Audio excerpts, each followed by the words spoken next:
Shalom teman-teman TSC, nggak kerasa ya kita udah lewat 1 minggu. Apa kabar kalian semua? Semoga luar biasa ya dan tetap sehat selalu. Nah, buat teman-teman yang belum ikut call, kita juga ada call online loh.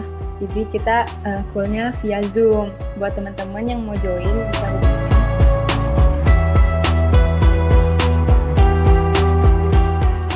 Buat teman-teman yang rindu untuk memberi, bisa transfer ke rekening ini. Jangan lupa untuk cek juga konten kita yang lain di channel ini. Jangan lupa juga untuk subscribe dan follow IG kita. Sebelum kita mulai ibadah, yuk teman-teman kita siapin diri kita. Kita berikan yang terbaik untuk Tuhan. Jangan lihat sambil main handphone, main game, atau kita sambil makan, sambil tiduran. Kita siapin hati kita benar-benar buat ibadah seperti kita ibadah di gereja. Selamat ibadah teman-teman. Hai, shalom teman-teman TAC. Bersyukur kita masih dikasih kesempatan satu kali lagi buat ibadah online bersama-sama. So pagi hari ini aku pengen ajak kita untuk tinggalin sebentar apa yang jadi beban kita belakangan ini. Ayo kita fokus buat sembah Tuhan, kita fokus buat tinggiin namanya pagi hari ini, amin. Yuk kita satu dalam doa. Tuhan, terima kasih buat setiap kebaikan-Mu, setiap penyertaan-Mu Tuhan, buat semua hal yang Tuhan cukupkan dalam kehidupan kami, buat pemeliharaanmu yang sempurna Tuhan, sampai hari ini Tuhan. Tuhan sebentar ini Tuhan, kami mau siapkan hati kami Tuhan, kami mau menyembahmu Tuhan, Engkau Allah yang kudus Tuhan Yesus.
Shalom saudara terkasih, hari ini kita berjumpa kembali dalam ibadah online TAC GMCC. Dan hari ini saya diminta untuk membagikan tentang prioritas dan kaitannya dengan penguasaan diri. Sebelum pembahasan, kita baca firman Tuhan dulu yuk sebentar. Kita baca firman Tuhan di 1 Korintus 9 ayat 25 sampai 27. Saya bacakan buat saudara. Tiap-tiap orang yang turut mengambil bagian dalam pertandingan menguasai dirinya dalam segala hal. Mereka berbuat demikian untuk memperoleh suatu mahkota yang fana. Tetapi kita untuk memperoleh suatu mahkota yang abadi. Sebab itu aku tidak berlari tanpa tujuan dan aku bukan petinju yang sembarangan saja memukul. Tetapi aku melatih tubuhku dan menguasainya seluruhnya. Supaya sesudah memberitakan Injil kepada orang lain, jangan aku sendiri ditolak. Firman Tuhan ini ditulis oleh Rasul Paulus.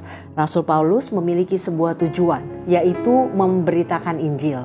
Namun ternyata di dalam perjalanannya mencapai tujuan, Rasul Paulus menyadari bahwa dia ini bukanlah petinju yang sembarangan saja memukul, tetapi dia melatih tubuhnya dan menguasainya seluruhnya. Saya merasa bahwa firman Tuhan ini suatu tuntunan yang luar biasa buat kita sama-sama belajar. Mungkin minggu-minggu lalu teman-teman TAC sudah belajar tentang prioritas, tentang mencapai sebuah tujuan yang sudah disiapkan. Nah, hari ini mungkin saya sedikit mereview boleh ya. Dari firman Tuhan yang tadi kita baca, saya menarik 3 highlights yang penting menurut saya. Yang pertama adalah ketika Rasul Paulus berkata dia tidak berlari tanpa tujuan. Yang pertama, kita janganlah berlari tanpa tujuan. Kita harus menentukan dulu tujuannya. Kita harus menentukan dulu sebuah goal setting.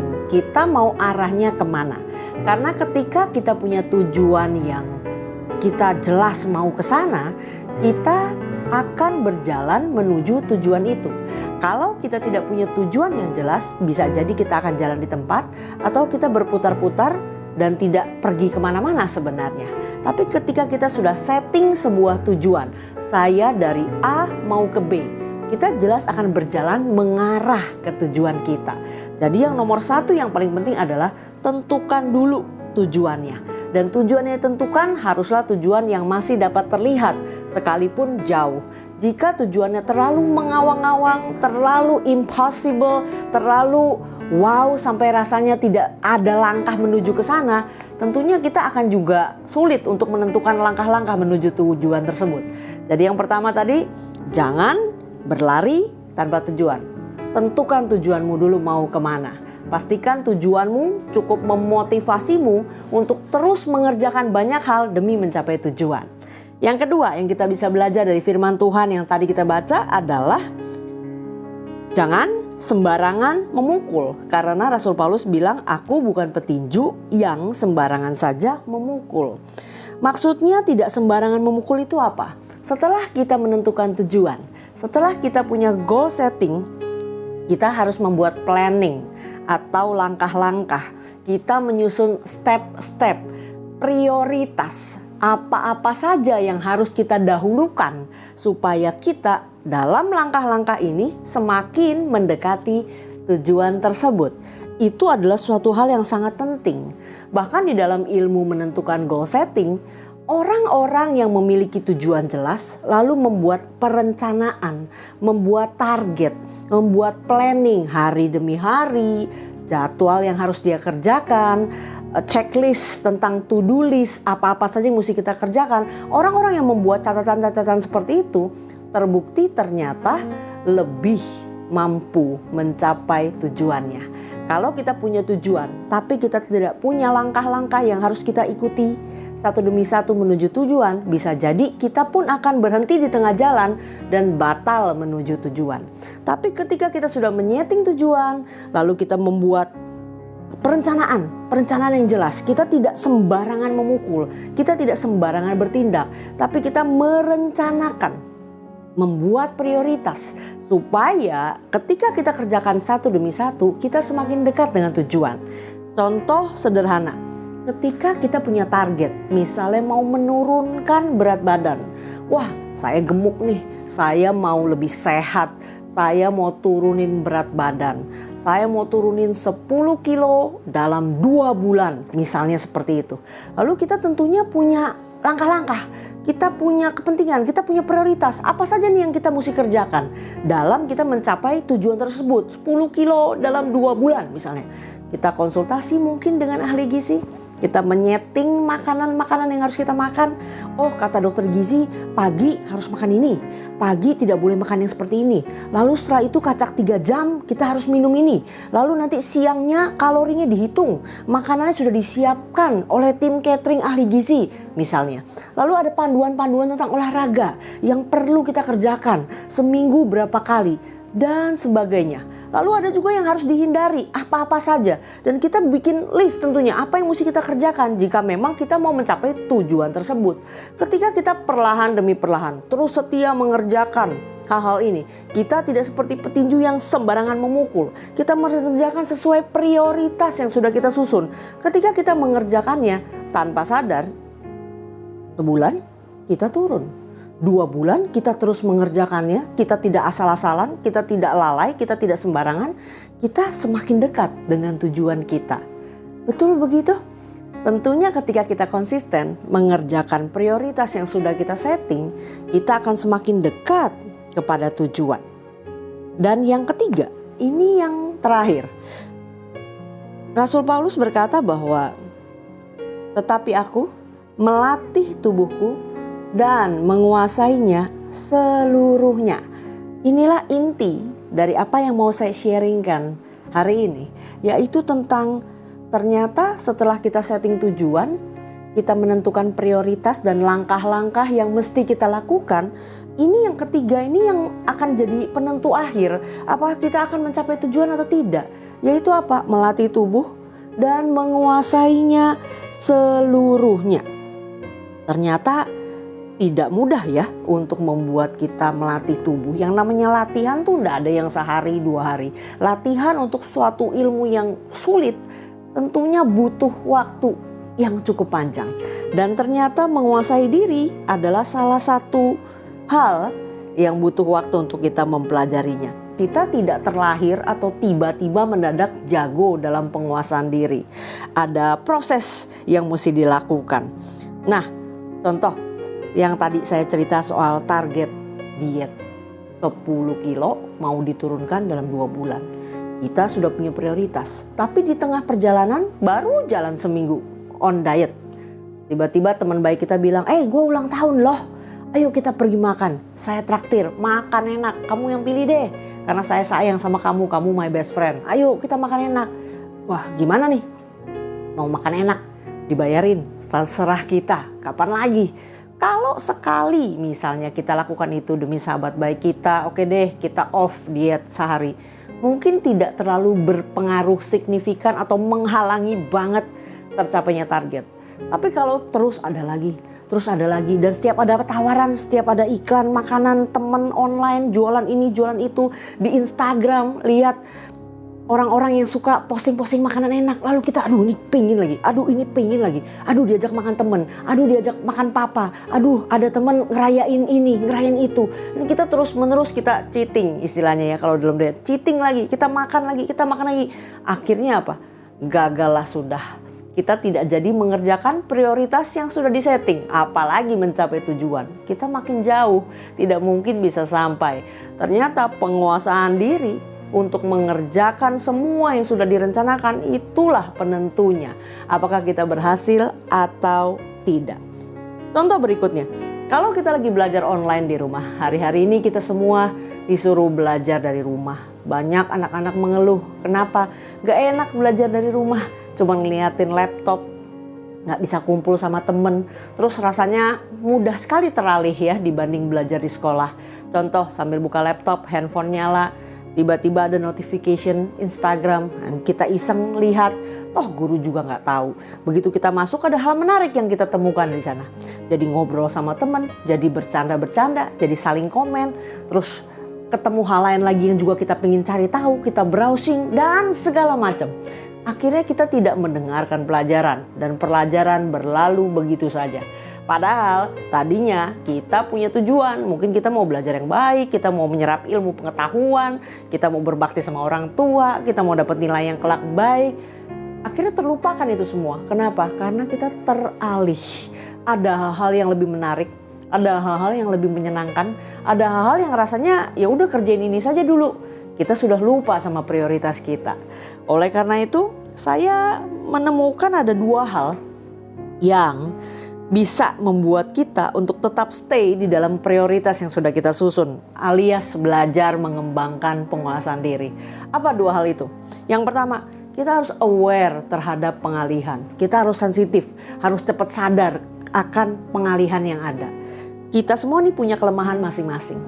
Contoh, ketika kita sudah punya tujuan, lalu kita sudah setting plan, kita sudah bikin step-stepnya, kita punya prioritas, saya harus kerjakan ini dulu.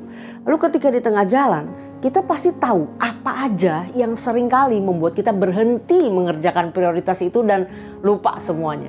Kita mestinya tahu itu, kita harus sadar itu, kita harus aware. Contohnya gini, setiap kali kalau saya lagi di kantor dan saya ada kerjaan sebenarnya, lalu kalau saya buka Instagram, ini akan mendistract saya dari mengerjakan things to do. Artinya saya tidak boleh lihat Instagram dulu. Kalau saya masih punya things to do yang harus saya kerjakan, kerjakan ini dulu. Kalau ini sudah selesai, sudah lagi napas, saya baru boleh buka. Kenapa? Karena saya harusnya aware bahwa Instagram adalah salah satu hal yang bisa menghalangi saya mencapai tujuan. Instagram adalah salah satu hal yang seringkali membuat saya teralih. Saya bukan bilang tidak boleh main Instagram, ini hanya sebuah contoh. Kita harus aware terhadap apa sih yang biasanya suka mengalihkan kita. Mungkin YouTube, mungkin ngobrol dengan teman, apapun itu. Mungkin kita beda-beda. Atau kadang-kadang kita teralih ketika kita punya hobi baru. Saya tidak tahu. Yang pasti bukan masalah apanya.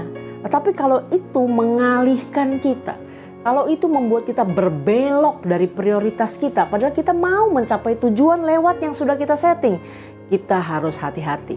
Kita harus aware akan hal itu. Jadi yang pertama, supaya kita bisa tetap menguasai diri, supaya stay di prioritas yang sudah disusun adalah 1, aware terhadap pengalihan. Kalau kita tahu ini dapat mengalihkan, kita harus tinggalkan dulu. Kita harus tutup mata kita harus tutup kuping kita dari hal itu supaya kita jangan teralih. Yang kedua adalah kita harus belajar menunda keinginan hati. Kadang-kadang yang membuat kita tidak menguasai diri itu apa sih? Ketika kita pingin, lalu kita buru-buru cepat mengerjakan. Ketika kita mau sesuatu, kita cepat-cepat harus dipuaskan. Itulah yang membuat kita menjadi orang yang tidak bisa menguasai diri. Dan ternyata saya menemukan sebuah hasil penelitian begini. Menguasai diri itu bisa dilatih. Dan terbukti dari apa? Anak-anak kecil yang ketika mereka masih kecil dan orang tuanya tuh sayang, jadi setiap kali anak itu pingin sesuatu langsung segera diberikan. Biasanya ketika mereka beranjak dewasa, mereka akan jadi orang yang lebih sulit menguasai diri. Kenapa? Karena biasa apa-apa yang diinginkan langsung diberikan. Tetapi orang tua yang dulunya mendidik anaknya untuk ketika anaknya pingin tidak langsung selalu diberi. Ada kalanya tidak dikasih dulu, ada kalanya dipending, ada kalanya minggu depan, bulan depan, tahun depan bahkan baru dikasih. Biasanya anaknya lebih mampu menguasai diri. Dari situ saya belajar bahwa ternyata ketika kita pingin sesuatu, tidak semuanya harus diwujudkan saat itu juga. Contoh, ketika kita lagi nabung, mau membeli sebuah benda, anggaplah benda itu B. Kita mau nabung untuk beli benda B karena benda B itu mahal. Kita nggak punya uang untuk beli benda B. Kita sudah punya planning, mau nabung beli benda B nanti begitu kekumpul uangnya. Lalu baru jalan sebulan nabung, ada benda A yang juga menarik. Kita pingin banget juga punya benda A. Tapi kalau kita beli benda A, duitnya cukup. Tapi kita jadi gagal beli benda B. Padahal ini lagi proses menabung dan itu sudah kita jadikan planning, tujuan, prioritas karena benda B itu penting bagi kita. Pertanyaannya, kalau begitu kita menuju tabungan untuk membeli benda B, lalu benda A muncul, wah bisa beli nih. Tapi kalau kita beli ini kesananya gimana ya? Ke pending dong. makin lama belum nyampe. Bagaimana? Kalau kita langsung begitu pingin benda A, kita lupakan benda B, lalu kita langsung beli benda A, itu akan membuat kita gagal menguasai diri. Gimana caranya belajar menguasai diri? Ketika kita pingin benda B, kita tunda dulu membeli benda B. Tunggu sehari, tunggu seminggu, tunggu sebulan. Saya tidak bicara kebutuhan urgent ya teman-teman. Saya bicara tentang kebutuhan atau keinginan yang bisa ditunda. Kalau yang urgent, contoh sakit, ya itu kan tidak bisa ditunda. Ada saudara kecelakaan, itu berbeda perkara. Ini bicara tentang keinginan. Kalau kita pingin dan kita merasa gini, cepat-cepat penuhin, itu bahaya. Tapi ketika kita ingin, belajar menunda dulu. Lihat dulu besok-besok. Sambil ditimbang, sambil direnungkan, sambil dipikirkan. Kadang-kadang kita cuma euforia. Begitu lihat benda, pingin, mau, kayaknya butuh. Ternyata setelah kita redam keinginan kita belajar menguasai diri, walaupun tidak mudah. Besok kita tunda, besoknya kita tunda. Setelah seminggu kita redam keinginan kita, pas dipikir-pikir, sebenarnya benda A gak perlu-perlu amat juga. Mendingan tetap aja nabung buat menuju beli benda B. Buat apa beli benda A? Kadang-kadang seperti itu. Nah, dari hal ini kita belajar ya teman-teman. 2 hal hari ini. Gimana caranya mengembangkan penguasaan diri?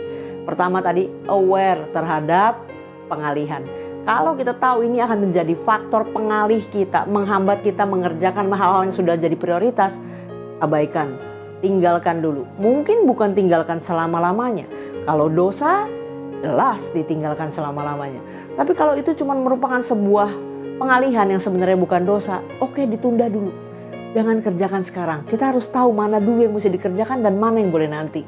Dan yang kedua, belajar untuk menunda keinginan hati.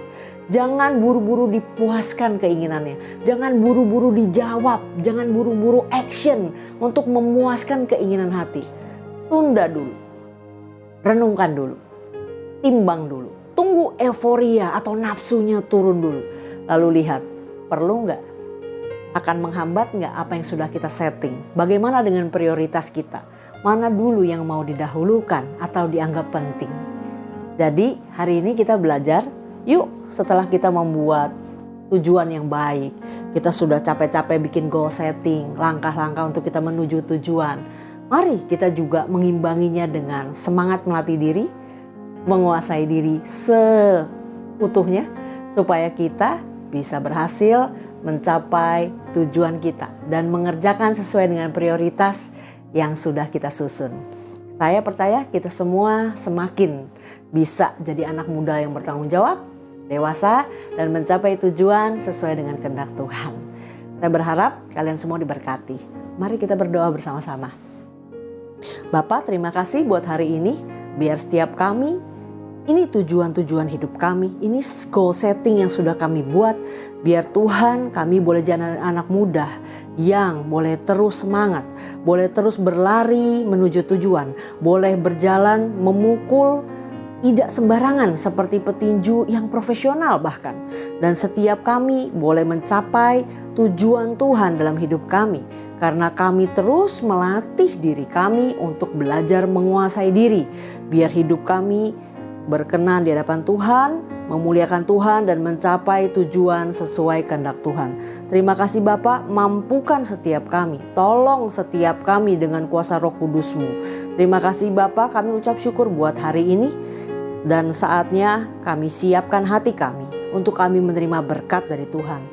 Mari teman-teman kita sama-sama angkat kedua tangan kita. Bapa, kami mengangkat tangan kami di hadapan-Mu. Kami sama-sama minta berkat yang daripada-Mu.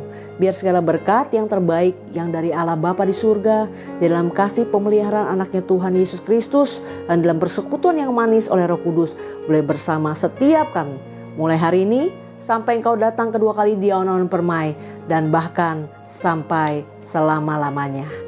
Tuhan Yesus memberkati. Selamat hari Minggu.